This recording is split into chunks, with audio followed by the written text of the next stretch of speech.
Mohon izin saya share screen dulu ya. Baik, silakan Ibu. Ya.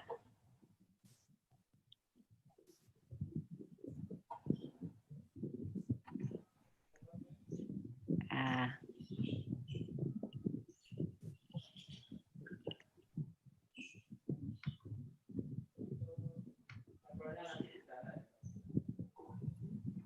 Nah, baik.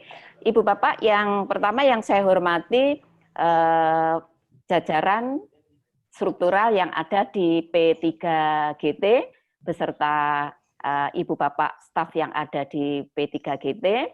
Yang saya hormati teman-teman saya pengawas Indonesia yang mungkin berada di room ini atau mungkin sedang live nonton di streaming live kami. Kemudian juga teman-teman kepala sekolah, Bapak Ibu guru yang berada di seluruh Indonesia. Juga mungkin orang tua siswa yang berkesempatan untuk melihat tayangan kita pada hari ini. Ibu dan Bapak sekalian, puji syukur kita panjatkan kehadirat Tuhan Yang Maha Esa atas perkenannya pada hari ini kita sudah masuk ke seri yang ke-8 ya, seri webinar Guru Belajar. Fokus kita hari ini itu terkait dengan panduan pelaksanaan pengawasan di masa pandemi ini. Ini ada judul yang kami sajikan, kami nanti akan bertiga itu menyajikan, itu panduan penyederhanaan ya, dan laporan pengawasan di masa pandemi. Ibu dan Bapak mohon izin ini saya bercerita tentang panduan, tetapi akan bercerita lebih awal itu berkenaan ide. Jadi ide munculnya penyederhanaan panduan dan laporan pengawasan itu sekelumit bercerita itu begini. Di awal bulan Maret, tepatnya tanggal 16 Maret waktu itu, pada saat itu saya sedang bekerja kolaborasi maksudnya itu bersama sekolah binaan yang ada di Kota Malang, itu menyelenggarakan kegiatan yang saya beri nama itu guru penggerak zona. Tapi guru penggerak zona itu saya definisikan sebagai guru yang mampu untuk mengubah diri dan mampu mengubah dirinya sendiri dan di sekitar sekolahnya. Nah, yang saya lakukan bersama sekolah binaan itu adalah guru yang terbaik di sekolah yang berdekatan lokasinya itu mengadakan tukar mengajar. Nah, ini saya kemas menjadi program lesson study, tapi berbasis zona. Waktu itu kegiatannya seperti itu. Nah, tepatnya tanggal 16, kegiatan itu harusnya saya lakukan sedang berputar, mengamati pembelajaran antara guru satu dengan guru yang lain, itu mengajar di sekolah yang berbeda. Tujuannya supaya ada peningkatan mutu yang sama di sekolah binaan, yang satu lokasi yang sama. Namun karena adanya surat edaran yang harus work from home, sehingga tidak memungkinkan ada pertemuan tatap muka. Nah, saat itulah Ibu dan Bapak mungkin juga dirasakan oleh teman-teman yang lain, ada sebuah kebingungan. Apa yang harus saya lakukan ketika sudah work from home? Lalu ini bersyukur waktu itu mengenal di APSI ya, di APSI Pusat itu menyelenggarakan kegiatan-kegiatan, di antaranya kegiatan itu adalah pelatihan digital pengawasan gitu ya. Jadi pengawasan digital. Di sana dilatih berkenaan dengan penggunaan teknologi. Nah, ini saya manfaatkan. Nah, ketika mengikuti pelatihan yang diselenggarakan oleh APSI tadi, di pusat tadi, akhirnya saya mulai mengenal bagaimana cara menyelenggarakan pendampingan, bagaimana cara memberikan pembimbingan kepada sekolah binaan yang itu bisa dilaksanakan secara virtual. Nah, karena ini pelatihan, maka sebagai murid yang baik, saya mencoba apa yang dilatihkan oleh para narasumber itu, oleh para instruktur itu, saya implementasikan menjadi sebuah kegiatan. Sehingga di sini saya mengatakan awalnya itu dari COVID, ya ini saya ambil hikmahnya, mengenal teknologi, yang teknologi bisa dipercepat, mengenai kaitannya dengan bagaimana kita pendampingan di sekolah. Terus berikutnya saya mencoba, dari mencoba itu berikutnya saya berkarya. Nah, ini Bu Bapak, ini salah satu contoh. Ini adalah hasil pelatihan yang saya ikuti waktu itu. Begitu akan mengadakan pembimbingan, pendampingan kepada sekolah, itu saya awali, pertama saya menyusun flyer-flyer dulu. Jadi ketika flyer itu sudah saya susun, maka flyer itu saya berikan kepada WA Group. Berarti sebelumnya saya menyusun dulu WA group, kemudian menyusun flyer. Setelah menyusun flyer, malam harinya sebelum pertemuan, itu menyiapkan dulu materi. PPT-nya saya siapkan, kemudian absensinya saya siapkan, semua hal yang terkait dengan pelatihan, semuanya saya siapkan. Nah, setelah kegiatan pelatihan itu berlangsung, guru-guru masih bingung Ibu dan Bapak. Karena mengadakan pertemuan virtual, itu belum tentu semua sekolah itu bisa menggunakan platform-platform itu. Lalu dari sini Ibu dan Bapak terketuk gitu ya, terdorong, termotivasi itu untuk terus mengadakan pendampingan-pendampingan kepada Ibu dan Bapak guru. Nah, ini contohnya ketika pendampingan layaknya seperti saya seorang guru waktu itu. Jadi sebelum mengajar misalnya, sebelum pendampingan, saya siapkan dulu apa yang harus saya lakukan, WA group dibangun dulu, kemudian link-linknya saya siapkan dulu, materi-materinya saya siapkan dulu. Nah, kegiatan itu otomatis berjalan begitu saja tanpa saya dokumentasikan Ibu dan Bapak. Nah, berikutnya ada sebuah menarik Ibu dan Bapak yang ini bisa saya sharingkan.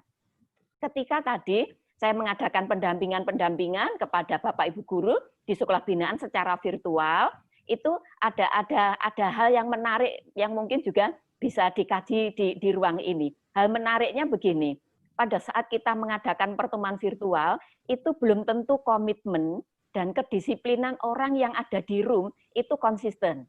Ada kemungkinan mereka datang, itu hanya presensi saja, maksud saya, mengisi presensi, tapi bisa saja di tengah atau di akhir itu sudah hilang.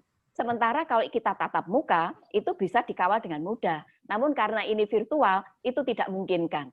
Akhirnya saya berpikir, kalau begitu kegiatan pendampingan berikutnya, itu saya atur konsistensinya. Konsistensi dari kedisiplinan. Di awal, saya edarkan presensi berbasis digital. Di tengah, sebelum itu materi inti, saya berikan kuisnya, itu juga digital. Di akhir, itu saya berikan angket tanggapan terhadap kegiatan, itu juga secara digital. Lalu terakhir, sebelum mereka meninggalkan room, mereka saya minta untuk share lokasi sebagai bukti kehadirannya dengan fotonya. Jadi, apa yang saya pikirkan itu tadi, Ibu dan Bapak, sebelumnya itu belum terdokumentasikan dengan baik. Nah, akhirnya menyadari bahwa ternyata apa yang saya kerjakan tadi, saya cobakan tadi, itu bisa mendorong guru sekolah, kepala sekolah, itu bisa menghasilkan karya. Akhirnya di sini saya memikirkan bahwa ketika kita itu memberikan layanan, baik itu layanan sifatnya virtual maupun layanan yang luring, itu sebenarnya berfungsinya itu adalah meningkatkan kompetensi guru. Nah, karena ini di Malang waktu itu belum boleh tatap muka, karena zonanya zona merah, sekarang juga masih zona merah, maka saya menyatakan ini sebagai layanan virtual yang gratis. Jadi pada layanan virtual yang gratis itu, teman-teman guru, kepala sekolah, saya siapkan materi-materi yang sifatnya bisa diunduh kapan saja. Sehingga saya mengatakan ini sebagai swalayan virtual. Lalu tadi yang saya ceritakan, sebelum pertemuan, itu sudah saya bangun dulu WA grupnya. Saya siapkan presensinya. Saya atur bagaimana kegiatan pertemuan itu. Kegiatan mulai dari kegiatan awal, pendahuluan, inti, penutup seperti apa. Sehingga akhirnya saya mengatakan dalam diri saya sendiri, kok begitu kegiatan saya lakukan ini, itu adalah terprogram. Jadi mulai dari perencanaan, pelaksanaan, evaluasi, tindak lanjut, itu saya siapkan semua. Lalu berikutnya Ibu dan Bapak, masih ada kelanjutan. Begitu selesai pertemuan virtual, dalam setiap pertemuan, itu selalu saya kawal, saya pantau lewat luring. Luringnya lewat apa? Lewat grup, WA grup. Saya pantau bagaimana hasilnya, kemudian dari pertemuan itu progresnya seperti apa, karyanya seperti apa, yang itu nanti akan dipakai untuk bahan presentasi pada kegiatan berikutnya. Nah, Ibu Bapak sekalian, kegiatan ini saya lakukan terus-menerus Ibu dan Bapak. Hampir setiap minggu, di awal-awal itu dua kali satu minggu, artinya dalam satu minggu itu ada 2 kali pertemuan. Akhirnya disitulah saya mencoba menulis menjadi best practice. Nah, kebetulan di pelatihan yang diselenggarakan oleh APSI Pusat, ini dikoordinasikan oleh Ketua APSI kita yang kemarin juga menyampaikan materi oleh Pak Agus Sukoco, itu ada materi di antaranya, itu best practice. Nah, ini saya terapkan berikutnya Ibu dan Bapak. pengalaman yang saya lakukan tadi, akhirnya saya beri judul ini, Swafirtis terpropan. Jadi artinya swalayan gratis, terprogram, dan terpantau. Dongkrak ke digital. Ini ada hasilnya, Ibu dan Bapak. Sekolah, dalam hal ini guru dan kepala sekolah, itu hampir setiap hari itu menghasilkan yang namanya karya inovatif berbasis digital. Dan akhirnya saya menyadari bahwa apa yang saya lakukan tadi itu bisa saya dokumentasikan dengan baik. Jadi semacam bersifatnya itu dari induktif itu menuju ke deduktif. Jadi panduan ini sifatnya induktif ke deduktif. Akhirnya di dalam best practice itu yang kedua itu adalah menghasilkan BPKPS. Itu adalah buku panduan kerja pengawas sekolah yang SHU. SHU itu adalah simple, harmoni, dan unik di masa pandemi ini. Nah, berikutnya Ibu dan Bapak, saya ingin bercerita, ini harta karun pada saat saya melakukan pendampingan tadi, Ibu dan Bapak. Jadi hampir setiap hari, ini filenya juga bisa dimiliki, ini link-linknya, karya berbasis digital yang sudah dikerjakan, yang sudah dibuat oleh guru maupun kepala sekolah yang ada di binaan tadi, yang itu merupakan hasil best practice-nya. Nah, dari situlah Ibu dan Bapak akhirnya muncul ide memperbaiki panduan yang saya katakan panduannya itu simple, harmoni. Kenapa ini harmoni? Karena dengan berkembangnya ini terkait dengan surat edaran nomor 15 tahun 2020 tentang pedoman penyelenggaraan belajar dari rumah dalam masa darurat penyebaran COVID, ini materi yang ada di pedoman tersebut itu saya kolaborasikan dengan pengalaman praktis tadi. Nah, terjadilah kolaborasi, harmonisasi, apa yang terjadi di kementerian dengan apa yang saya lakukan real di sekolah binaan, saya susunlah menjadi sebuah panduan. Nah, panduan ini Bu dan Bapak mewadahi program pengawasan. Saya sebutkan di sini, saya kenalkan tidak pengawasan tapi pendampingan. Karena tampaknya lebih cocok pengawas itu fungsinya itu sebagai konselor dan coach. Maka di sini saya mengatakan itu sebagai pendampingan. Ini ada pengawasan akademik, manajerial, pelatihan. Nah, di sesi ini kami nanti akan berbagi, saya fokus kepada yang pembimbingan dan pelatihan, nanti teman-teman yang lain, Pak Zul dengan Pak Prawoto itu akan menyampaikan terkait dengan pendampingan akademik dan manajerialnya. Ibu dan Bapak, saya berada di Jawa Timur. Jadi apa yang saya lakukan di Jawa Timur menggunakan panduan tadi itu bisa dijalankan. Namun ketika panduan itu akan Ibu Bapak laksanakan di wilayahnya masing-masing, kemungkinan belum tentu dilaksanakan.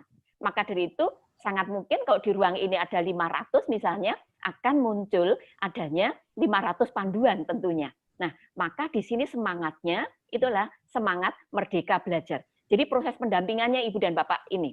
Ketika kami melaksanakan pendampingan, diawali dengan proses pemetaan dulu. Apa yang dipetakan? Yang dipetakan kaitannya dengan pemetaan kesiapan sekolah terkait dengan penggunaan teknologi. Ini ada kaitannya dengan penyebaran zona COVID. Yang mana yang hijau, sehingga bisa tatap muka dengan protokol kesehatan, mana yang oranye, mana yang merah, mana yang kuning, itu harus kita petakan. Setelah itu kita petakan, itulah yang akan menjadi skala prioritas atau yang akan menjadi bagian strategi kita di dalam mendampingi di sekolah-sekolah. Jadi berikutnya menyusun program pendampingan, dari pendampingan kemudian menyusun rencana pendampingan, atau kalau konkretnya seperti ini, saya fokusnya berikutnya pada pendampingan BIMLAT. Menyusun pertama pendampingan BIMLAT, kemudian merancang rencana pendampingan BIMLAT. Nah, RPB atau rencana pengembangan pelaksanaan BIMLAT ini mulai saya sandingkan dengan yang dilakukan oleh guru. Di program BIMLAT ini saya sandingkan dengan silabus seperti yang dikerjakan oleh guru. RPB-nya itu saya sandingkan seperti ketika menyusun RPP 1 lembar. Sehingga di sini sudah ada keselarasan dari apa yang dilakukan oleh pengawas dengan apa yang dilakukan oleh para guru di sekolah. Nah, berikutnya Ibu dan Bapak, hasilnya seperti ini. Nah, satu, ketika menyusun pendampingan, bagaimana pendampingannya? Programnya seperti apa? Diawali dari pemetaan materi, yang dipetakan materinya, materi itu nanti pemetaannya begini, mana yang masuk menjadi bagian dari pendampingan akademik, mana yang masuk menjadi bagian manajerial, di situ mana yang menjadi bagian kegiatan pembinaan, mana yang menjadi bagian pemantauan, bagian penilaian, bagian BIMLAT yang mana, ini kolaborasinya, harmoninya dengan pedoman yang dikeluarkan oleh kementerian. Yang tadi saya katakan terkait dengan SE tadi, nomor 15, nomor 20 tadi. Dari pemetaan itu, Ibu dan Bapak, ini contohnya program BIMLAT-nya Ibu dan Bapak. Program BIMLAT-nya sederhana saja, seperti halnya pada silabus. Jadi memuat, ada materi, ada sasarannya, ini guru sasarannya, BIMLAT itu bisa guru, bisa kepala sekolah. Lalu indikator keberhasilannya apa? Skenario. Nah, skenario inilah nanti yang dijabarkan ke RPB. RPB itu adalah rencana pelaksanaan BIMLAT, yang itu setara dengan RPP 1 lembar.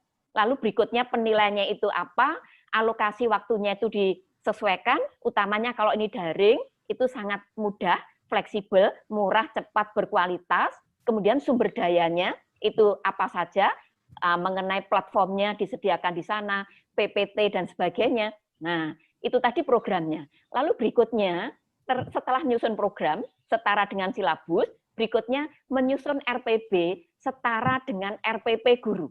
Bagaimana modelnya? Modelnya sederhana, Ibu dan Bapak. Sederhananya itu begini.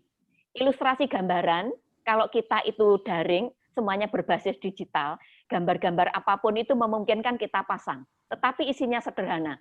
Apa sederhananya? Tujuannya itu apa di BIMLAT itu? Yaitu misalnya, guru mampu merancang RPP untuk pembelajaran jarak jauh. Lalu kegiatan pendahuluannya apa? Kegiatan intinya apa? Kemudian penilaiannya apa? Instrumen yang digunakan itu apa? Karena yang saya contohkan ini adalah daring, Ibu dan Bapak. Instrumennya itu pakai aplikasi Google Form, itu yang mudah bisa kita ikuti.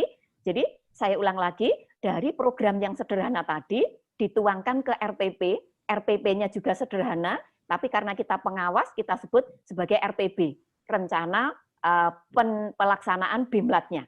Nah, berikutnya Ibu dan Bapak, dari apa yang sudah dilakukan dengan berpedoman dari program tadi, yang setara silabus, RPB setara dengan RPP 1 lembar, maka berikutnya menyusun laporan kegiatan selama pandemi. Kegiatannya juga demikian, Ibu dan Bapak, kegiatannya yang dilaporkan itu simple. Simpelnya itu bisa dilihat dari daftar yang ada di daftar isi ini.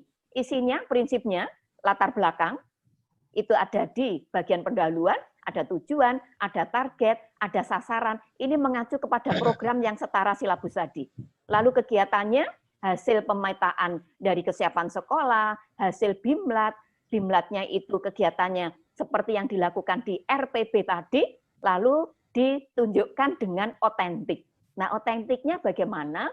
Hasil kegiatan-kegiatan itu dilampirkan pada laporan yang disusun. Nah, ini bukti otentiknya kegiatan yang sudah saya lakukan, Ibu dan Bapak. Tidak saya tampilkan, nanti kok ditampilkan bisa diulang kembali pada sesi tanya jawab. Nah, terakhir Ibu dan Bapak, mungkin tidak sedikit mengulang Ibu dan Bapak, pada saat kemarin saya menyampaikan berkenaan dengan portofolio digital, saya memberikan gambaran portofolio digital saya yang sudah saya sampaikan pada sesi di pertemuan sebelumnya. Namun di kali ini nanti akan saya tampilkan ulang sebagai portofolio digital saya. Saya ulang kembali setelah menyusun program pengawasan yang itu setara dengan silabusnya guru, disusunlah RPP setara dengan RPP-nya guru, 1 lembar itu, kemudian menyusun program, menyusun laporan, maksudnya laporan dari pendampingan tadi. Setelah susunan pendampingan tadi itu sudah selesai, kita masukkan ke portofolio digital kita, di mana portofolio ini adalah impian dari APSI Pusat, Ibu dan Bapak, mudah-mudahan tercapai seluruh pengawas di Indonesia nanti ke depannya akan memiliki portofolio digital yang bisa memungkinkan kita menaruh seluruh kegiatan kita, seluruh aktivitas kita, di mana saja, kapan saja, dengan mudah kita akses dan diakses oleh orang lain. Demikian Pak Heri yang bisa saya sampaikan, kurang lebihnya mohon maaf, saya kembalikan kepada moderator. Terima kasih.